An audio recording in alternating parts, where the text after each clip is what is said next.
Yes. It is right there. Very symmetrical. It is the afro we all wanted to have.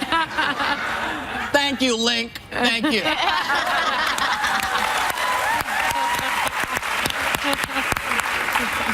You know, a former Miss Universe, Alicia Machado, has been going public with claims that Donald Trump fat-shamed her for gaining weight. She says he called her Miss Piggy and threatened to fire her. And Trump's not backing down. Here's what he said about her on Fox and Friends yesterday. Take a look. She was the worst we ever had. The worst, the absolute worst. And, you know, she gained a massive amount of weight. And it was a real problem. We had a real problem. Not only that, her attitude, and we had a real problem with her. Now, the average size of the American woman is size 16. That's the average size. So, what message is he sending to female voters again with this? I mean, it's not like, you know. The message is, don't vote for me.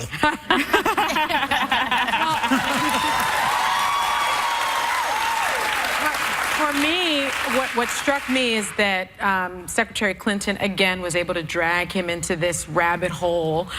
He didn't even seem to see it coming, but she played this game of dog whistle politics, which I think was really effective, because she said, and he called her Miss Housekeeping because she's a Latina. Yeah. And she's a U.S. citizen now, American citizen now, and she is going to vote. So what that said to me was, my goodness, she understands that Trump needs at least 33% of the Latino vote to become president, and she's speaking to those people and saying, he doesn't respect you, but I do. And I thought that was masterful, right? Masterful. I agree.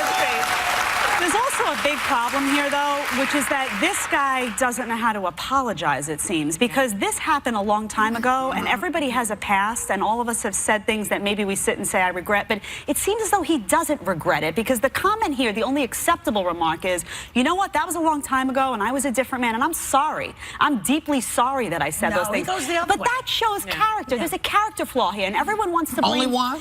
This is a big one. This is a big one, though, and everybody wants to blame his handlers and say, why isn't he being told? And I say, you know what, though? You're a grown man running for president. You're responsible for what you've said, and you're responsible for owning up, and I don't care who your handlers are. Grow up and say, I'm sorry. That's what I want to hear. What about the Republican women that have stood by him and have said, I'm going to vote for Trump? How is it that there are Republican women that are still going to vote for him in spite of all of these missteps? They should call him out. We can ask Kellyanne tomorrow. She's coming out. She should call him out. This is well, we'll have a this is as plain conversation as with day. her and see what she says. Well, yes, baby. One really cool thing is Refinery 29 is actually doing something called the 67% Project, which is really cool. 67% of women in America are defined as plus size, which is size 14 and up, yet are consistently absent in media. So they're trying to bridge the gap so what they put out into the ether is more reflective of the actual population, which I think is so empowering and so cool, because yet again, as if there were more groups Trump could offend, every woman sitting in the audience, not that they only vote on certain, you know, everyone votes on certain issues, but I was personally offended by that, as I think women deal with body issues at a different rate and level than men. But you know, what gets me is that you know, he's 236 flabby pounds himself. You know? And it's like my father used to say, people who live in glass houses should dress in the cellar. You know what was interesting, Joy? I thought the same thing. Yeah, exactly. There was this incredible article, I can't remember where it was, but they said that Trump's physician revealed he's 6'3" and 236 with a BMI of 29.5. Now, if you have a BMI of 30, you're considered obese. If you look at a picture of Trump right next to Jeb Bush, who is 6'3", he looks considerably shorter. So if he truly is about 6'1" or 6'2", he's morbidly obese. Well, but playing with the numbers. Doesn't matter. Because speaking of disrespecting women, I mean, you know, Trump's advisor, you know, Rudy Giuliani, remember him? That denizen of good taste. He was mouthing off again on why he thinks Hillary Clinton doesn't have the judgment to lead the country. Take a look. President of the United States, her husband, disgraced this country with what he did in the Oval Office. And she didn't just stand by him. She attacked Monica Lewinsky. And after being married to Bill Clinton for 20 years, if you didn't know, the moment Monica Lewinsky said, that Bill Clinton violated it, and she was telling the truth, then you're too stupid to be president. Well, You know, and so, yeah. so speaking of that, Rudy, you know, and again, the pot calling the kettle black.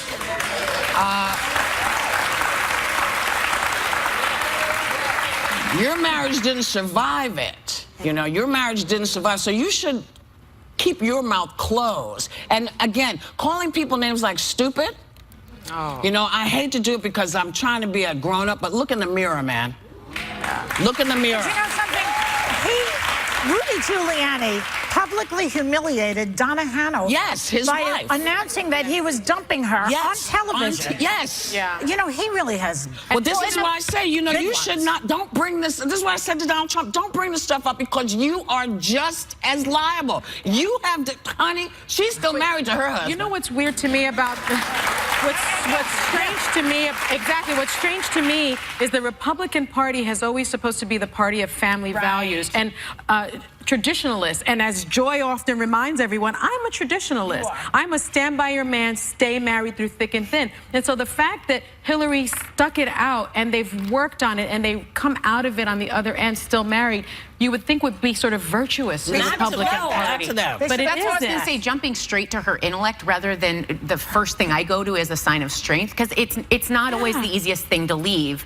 You know, sometimes you need to leave, sometimes you know, staying it out, but there's a fortitude there that I actually recognize more, that a woman that can stay through that. Yes. So I find it interesting. I don't It's get not it. her problem. It's also his problem. True, and it's also politically, not to use your word, Rudy, but stupid, because you're marginalizing. There are a lot of women that stay with their men out there that are voting right now. That's right. And I'm not here to judge, look, would I have stayed? Maybe not, but that's not up to me. That's not my marriage. Yeah. So stay out of her marriage, stay out of everybody's business. You want to judge her on policy? You can judge her on policy and on her Find record. something. Leave her Find marriage something. out of Leave it. her marriage out of it. That's her You know, business. And you know, to the Crazy. family values point, one more thing on that. Right. Quick. To the family values point, Newt Gingrich, who was another family values hypocrite, between him and Trump, they had 9 wives, okay? Yeah. 9? 9. But you know, I've had lots of husbands as well. Yeah, but you're not a hypocrite.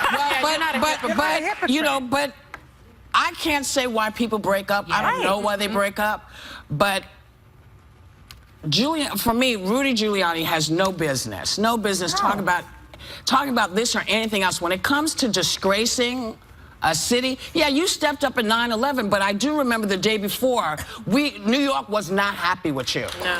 Okay? Because we were pissed. We didn't like how you treated your wife. We didn't like what you did because you made us part of it. Well, we know about him in New York. We know about Yes, that's what I was doing. Yeah, now I'm saying the country needs to know it again. Well, you know, I'm just saying. Yeah. Shush. Shh. And why is Trump surrounding Rudy? Why is Trump surrounding himself Because with ales and as Chris Rock says, weird? crackhead go with crackhead. We'll be right back with more Hot Topics.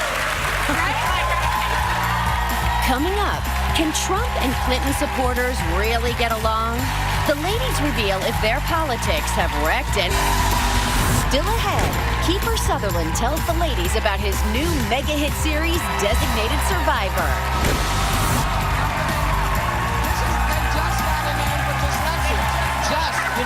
Hey, welcome back. So, National Voter Registration Day partnered with thousands of organizations to get people to the polls, and we're helping them out all week. Media company The Skim launched a nonpartisan Skim the Vote, no excuses campaign that has registered over 85,000 people and counting. For more information, go visit our website because we'll tell you whatever you want to know. Okay. Female, no, thank you. You didn't have to. I want to correct something.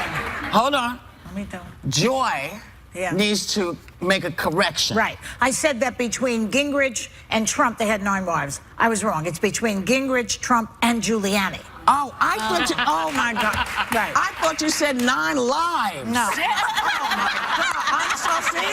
That would be That's if where they were I cats. was. These are That's rats. where I was thinking. My Lord, you know, female exotic dancers in Louisiana are suing over a new law that forbids women under 21 from performing in a strip club. The law does not extend to the male exotic dancers, but should 18-year-olds be allowed to strip if they're of legal age?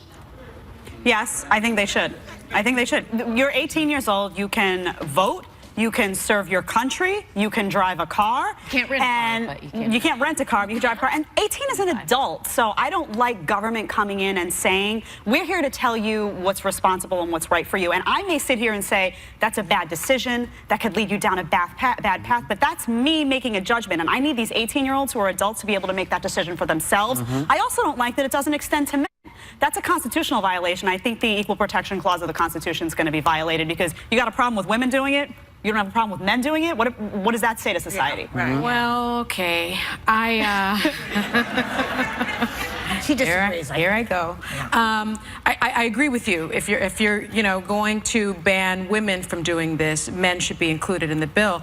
But one, at 18, there are many ordinances around the country where 18-year-olds can't work or perform in establishments that sell alcohol because the drinking age is 21. So I think the number, the age makes sense. But I also think if you look at strip clubs around the country, those clubs are regulated. You can't see them on every corner. You see them in a red light district, and that's because legislatures and society has determined that children and families shouldn't be walking by adult entertainment places. So there is a real space in our society for regulation, and I don't know why we're so uncomfortable with saying, you know what, it's really not okay necessarily to have a strip club on every corner. Maybe it's really not okay. Yeah, but you regulate the business brick and mortar without putting that on the dancer themselves? Well, I think it's okay in our society to say at 18 you can't drink and you shouldn't strip either. Well, how about, I'm okay with that. All right, are you okay with at 18 you can't have an abortion if you decide to? Well, that's a whole nother topic. No, it's not. It's the same thing.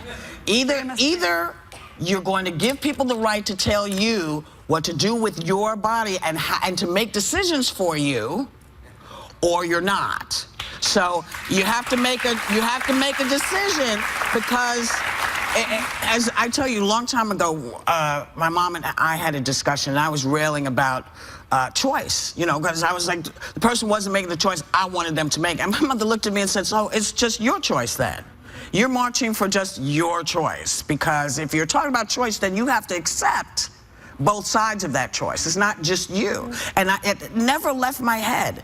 And so I feel like we ask a lot of 18-year-olds sometimes, and sometimes 18-year-olds get themselves in a situation where they need to make some money. And I'd rather have them in a controlled environment if they choose that that's the best way for them to work their way out of there, because no stripper wants to stay stripping forever.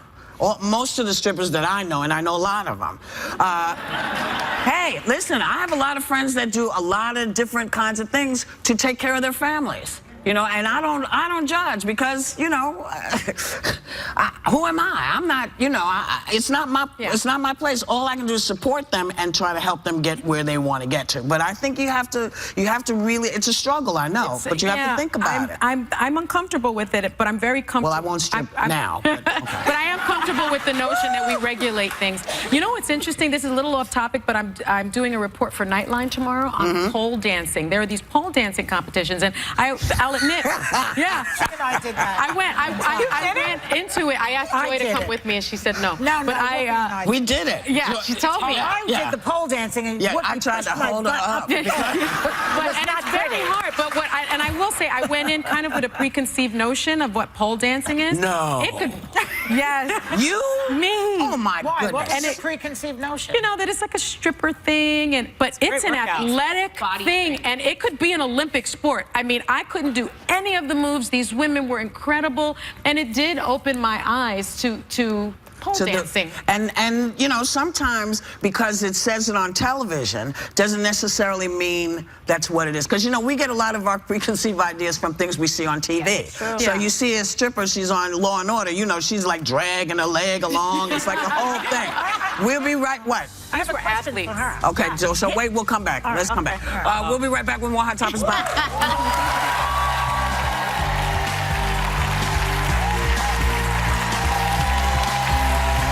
The View would like to thank Apple and Eve for providing our entire studio audience with a bottle of their delicious juice.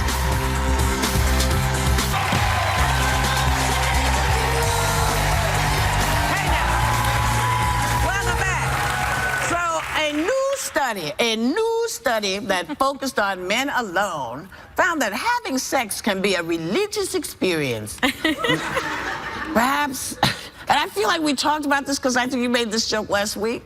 Making love releases the love hormone, which boosts spirituality, apparently, and perhaps explains why people yell, "Oh God!" Didn't you make this? You did. I did. Didn't we have this? We just had this We conversation. just had this conversation. So let's go to something else. Can I ask one question? Yeah. The question I was going to ask you is quickly, since you're a libertarian, you don't believe in regulations and everything. Some regulations. What about seatbelts? Is that an option, or should that be required? No, seatbelts you're endangering the life of somebody else. What I'm interested in is laws where you're an 18-year-old, you want to strip, you're an adult, you're responsible for your own fate. But in a seatbelt situation, you're impacting the life of somebody else. Just wanted to make sure that was true. All right. Glad we cleared that up. Yeah. Because I try to understand libertarians, and I No, really libertarians support some regulation, just not excessive. Yeah, not crazy regulations. Yeah. Yep. Like, you know. I'm not even gonna do it because it's just low-hanging fruit. Why? Yeah. Women did come out on top in another survey that found that we are the ones more likely to curse in the workplace more than men. Now, are any of those right now? I don't know. That's to me, it's a low. You go. Did they beep her? Of course they did. Yeah, You better hope they did, because it's $375,000 if they didn't. I warned them ahead of time. Oh, they you got did. it. They got They it. got it. Can you beat me? No. Oh, okay. No, but I think that I swear a lot. It's really bad because some people say it's because you're not using your word or intellect to find another word. Yeah. But it's so cathartic to drop certain words. The thing is that whereas I don't judge other people for using them, the second it comes out of my mouth, I'm like, that was so unprofessional. Like there's work, something, right? yeah. At Because it work. makes me think what my parents would do I if they don't were feel like standing that. there. And I know. I grew up the same as you, Sarah, which was basically people that curse don't have the vocabulary to use an appropriate word. But And now so- you're smart enough to know that's not true. not true. Well, I will say it's true because now I'm around women that use That a lot have of the- and have the flim flam vocabulary. all the time and that are brilliant. So My father was very old-fashioned about that. I mean, here's a guy who fought the Nazis, used to pull out his own teeth, and yet you could not say the F word around him. He would have a fit. Yeah. And he was a tough truck driver, and yet he was very squeamish about women's cursing. Well, because for years, you know, this idea of the woman as this delicate little, you know, oh, I can't hear that word, I can't hear it. You know, I love the words because I love the language. Yeah, So for me, I do, because, you know, we talked about a word today that I find really offensive, but adults allow their children to say it all the time. Yeah. Rudy Giuliani said that word stupid. Yeah, I hate See, that word. To me, that's a bad word. Yeah. That's an ugly word. But you can say several words that start with F in the most loving way. And you cannot say stupid with a smile. But you can use the F-bomb with a smile. So I'm saying. Good point. I'm very close, but I'm not doing it. You know, I grew up in a house where my mom cursed, my dad, and my mom, it was colorful. She worked in theater, and she felt like sometimes that was the word that best expressed how you felt. But because cursing was around me, it wasn't a vulgar thing, and it wasn't a dumb thing. It was you not being afraid to express yourself. If that was how you felt, you said it, and we laughed about it at the dinner table, and I had grandparents that cursed, and could curse in front crazy of your Italian parents? family. I would've thrived I curse as a in front of my female. parents now, and it's not an ugly thing. It's Right. an expressive, light, that's how you feel. It's okay to express how you That's feel. how I told That's my how it was. That's my grandson. Go ahead. See, now, I he used to said teach that. my Yes, I said he can swear if he wants. He's only 5. And then he got in trouble in school, and my daughter blamed it on me.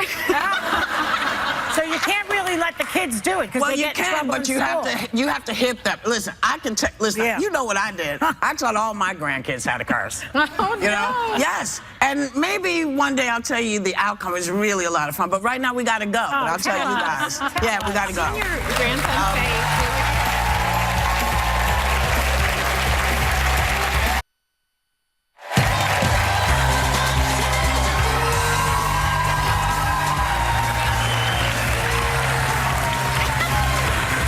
So, you know, thing kind of knocked me out. This adults take mental health days off once in a while.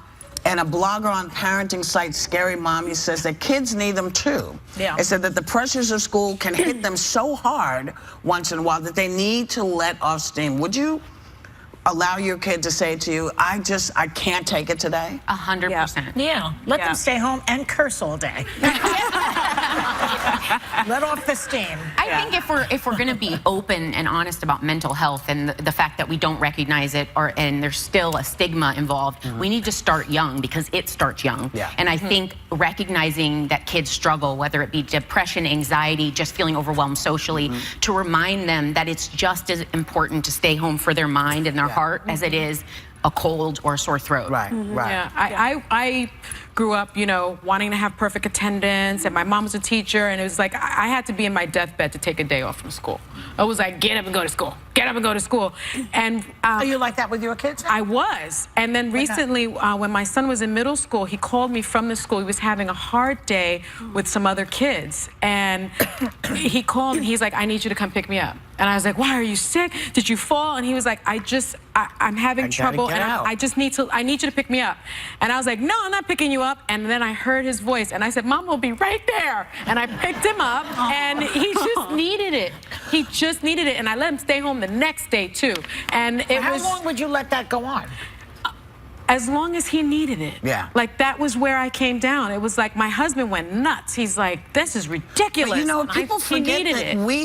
we have substituted a lot of things for time off for kids. They don't, you know, they're scheduled oftentimes within an inch of their lives. Yes. And sometimes it's too much. I mean, I know how we get when it's just overwhelming. And sometimes you just gotta listen to your kids. Your kids are not dumb. No. They know how they feel. And I know a lot of us were raised with, you know, our parents didn't listen. If we said, listen, this is really not a good day for them, it was like, look. Yeah. Yeah. You don't know a good and day. so, Yeah. but I think we've come such a long way that we can now take a moment to listen to our kids if they're saying something to us that affects them. Because most 97% of kids are not going to lie to you. Yeah. They're just not. They're just, you know, they don't. It's not their thing. Sometimes the parents don't want to do it because they have to go to work and they don't have backup. I understand, but they think- sometimes you can't. If you don't have a good relationship with your kids, you can think your kids are lying. They're just trying to get out of school. But my mom, I had a really tough, when I was in high school, it was really diligent. It was crazy. My mom used to look at me and say, baby, take a day if you need it. We had that kind of, because she knew I wasn't going to take advantage. Yeah. She just saw her kids struggling, and she was like, let me. And I think most parents, I think, are starting to get that way. Yeah. But, you know, on a totally different note, we lost some really iconic people this week. You know, yesterday, former Israeli President Shimon Peres died, and over the weekend, we lost golfer Arnold Palmer and actor Bill Nunn, who I worked with in Sister Act. He played my boyfriend. Yeah. You know? And Radio Raheem. And Radio Raheem. But, you know, it's all about Sister Act, baby. But he was a wonderful. I mean, all three of these men were sort of wonderful assets to our world, and we just wanted to say, you know, condolences to family. And we, of course, will be right back. Okay.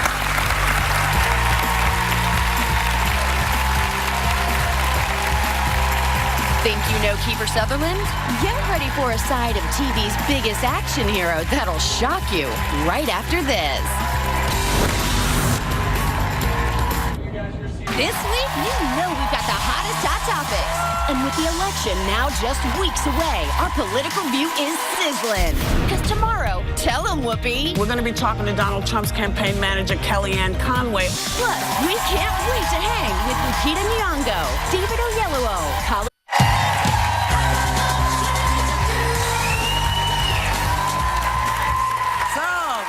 Once again, the fate of America is in the hands of Kiefer Sutherland. On his brand new series, Designated Survivor, a shocking attack in D.C. gives him a job promotion to the President of the United States. Take a look. America is demanding action, and I am giving you an enemy we can kill. You think I don't want to strike back against the people who did this?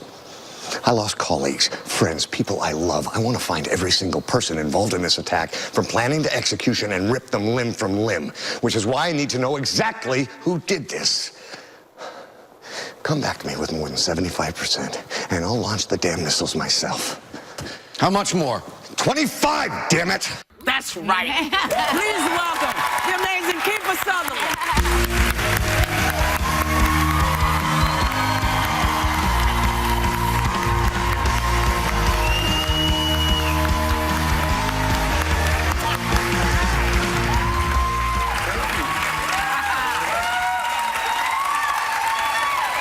So listen, for those of you who don't know, your dad, the incredible Donald Sutherland, you found these pictures of the two of you from when you were young, and now continuing the Sutherland acting dynasty is your daughter, Sarah. Yeah. She plays Julia Louis-Dreyfus's daughter on Veep, which just won Best Comedy at the Emmy, so congratulations. So did you have any angst when she said, I think I want to be an actor, or were you just, go ahead, baby. I didn't have angst. My daughter's incredibly smart and was a phenomenal student. Spoke 4 languages, spoke Latin, Old Greek, was just an amazing student. And so I had great aspirations for her. Very much like my mother and father, both incredibly talented and successful actors. When I made the choice to go do this, they really let me find my way. And so I have had to do the same thing for Sarah, whether I liked it or not. She was going to do this, and I was saying earlier, I don't even think I couldn't tell you my daughter's agent's name. She's done this all on her own. I think she's incredibly talented. I'm really proud of her. God love you, Sarah. Now you're in one of the most anticipated shows this season called Designated Survivor. We saw a clip. Tell everybody a little bit about it, baby. Well, first of all, I'm so grateful that people chose to watch it, so I'm thrilled by that. There's always the great fear that there's all this anticipation and no one shows up. So, but the show functions on so many different levels. It's a family drama. What happens to the wife and the children that move into the White House overnight? And then the thrilling aspect of the show is the investigation into who committed the terror attack. And as you start to find that out, what ultimately is the appropriate response. Well, as if you weren't busy enough with acting, you're also adding singer to your resume with a new CD. You're going to sing from called Down in a Hole. Why did you decide to put this out? The truth is I had no intention of making an album. I'm incredibly aware of the stigma of an actor becoming a musician. But I had written a bunch of songs that I was really proud of and that I liked. And I took them to a friend of mine, Jude Cole, who's been one of my best friends for all my life and an incredible musician. And I wanted to record a couple and see if maybe I could send them to BMI or Sony and get one of their artists to record them. And he convinced me, because he liked the songs and the way they sounded and the way we recorded them, he convinced me to go forward with that. And the truth is I owe him a great deal because it ended up being one of the great creative experiences of my life. Wow. Well, here today to perform for all of you, calling out your name from Down in a Hole, let's all give it up for Kiefer Sutherland.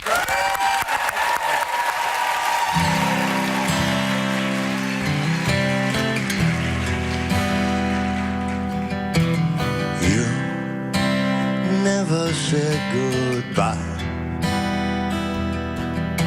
and I never got to cry. They took it all away, and we will never be the same. No, we will never be the same. Calling out in the night, fighting for my life.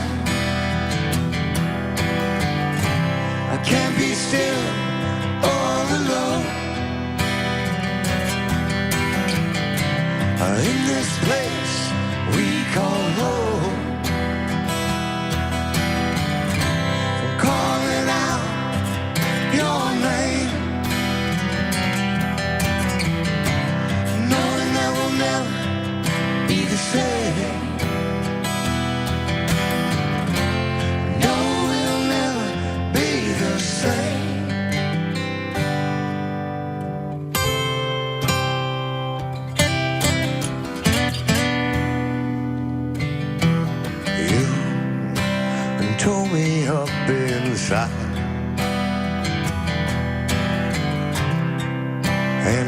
no place to hide. They took it all away, and we'll never be the same. No, we'll never be the same. I'm calling out in the night, fighting for my life.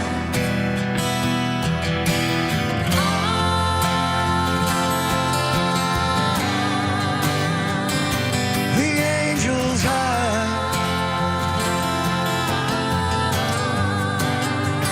and the flowers dry,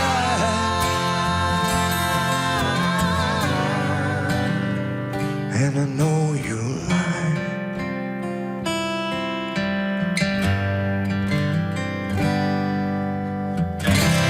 Calling out your name, knowing that we'll never be the same. Calling out your name, knowing that I'll never be the same. Thank you very much. Thank you so much. That was amazing. Thank you, guys. Thanks to Kiefer Sutherland. You can catch Designated Survivor tonight at 10 p.m. right here on ABC. And members of our studio audience are going home with a copy of his CD. Down in the hall. We'll be right back. Thank you.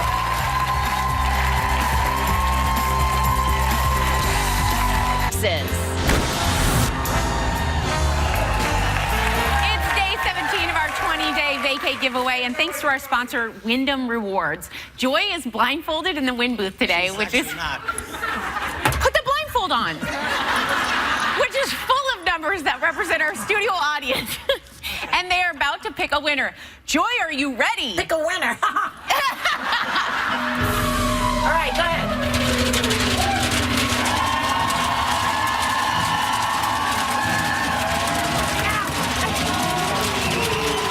Let me out. Let Okay. me out. Here, come out. We don't want to see you fall. Who is the winner? The winner is number 181.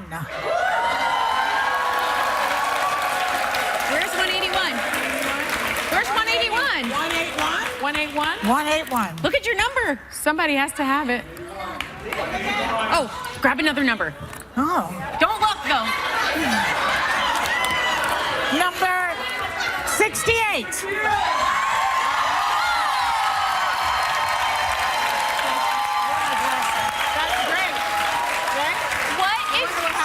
What's your name and where are you from? My name is Lord Benitez. I'm from Teaneck, New Jersey. Well, I'm going to tell you where you're going right now. Congratulations, you're getting a trip to stay at the Westward Look Wyndham Grand Resort and Spa in Tucson, Arizona. And we're giving away 2 more trips tomorrow. Tune in to see which audience member gets one. And viewers at home need to visit our website by midnight Eastern tonight to see how to enter for a chance to win tomorrow's vacay. Nice. Congratulations.